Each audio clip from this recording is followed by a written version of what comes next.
Hau Gasteiz da, 300.000 biztanle dituen hiria.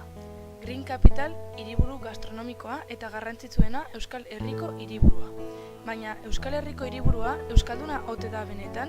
Zoritxarrez, Gasteizeko kaleetan gaztelera entzuten da gehien bat. Euskara hilda dagoela ematen du. Euskararen egoeraz hitz egiterakoan, nik uste dut euskarak gora egin duela nabarmen ezagutza mailan, gehien bat zuen adineko jendearen ondorioz, ikastolek eta ikastetxeek egindako lanaren ondorioz, euskararen maila ezagutza asko igo da, baina ez da gauza bera gertatzen erabilperarekin. Orduan nik uste dut euskarari dagokion erronkarik nagusien momentu honetan da erabilera. Ikerketa sakon bat egin ondoren, ordea, zenbait gauza aurkitu ditugu.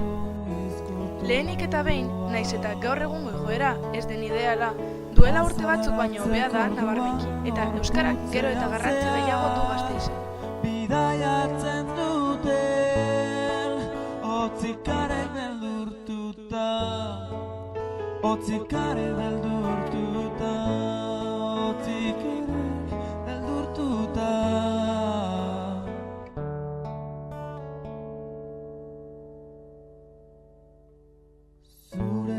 Euskararen ezagutza, bere garapena adin txikiko eta gazteetan ematen da. Hau da, nire adineko pertsona batek euskaraz ikasi ez duenak oso zaila du euskaraz ikastea.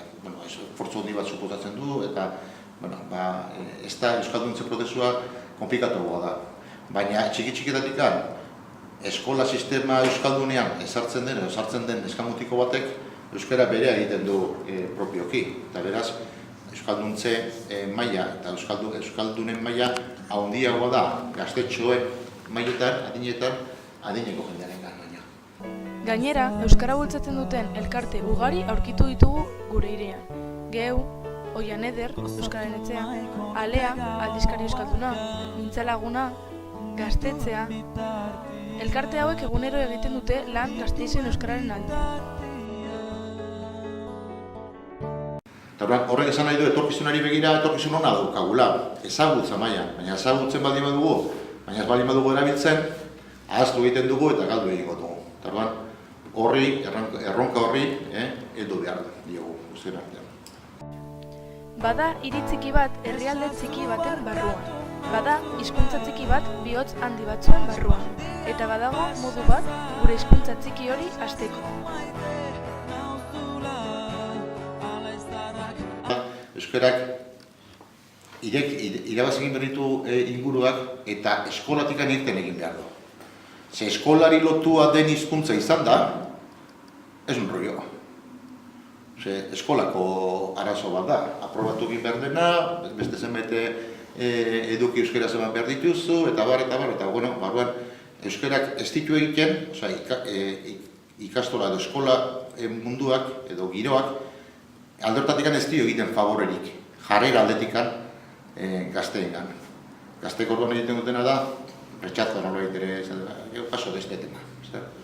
Eta hori da importante, euskarak izatea dibertsio gunez bihurtzea. Edo darekuak, edo zuen harremanetako, nik beti izaten da, euskaraz ligatu egin behar duzuela. Euskaraz ligatu. Hori da, pixka bat, jendaz hartzen du txista bezala, esan nahi dut, da ejemplo bezala ipintzen dizut, ez da?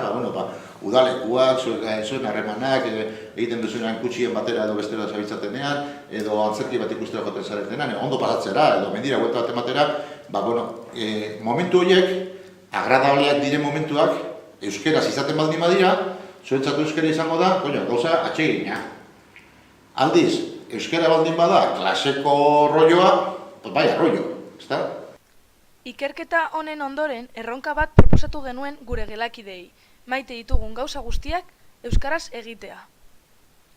Euskaraz festa.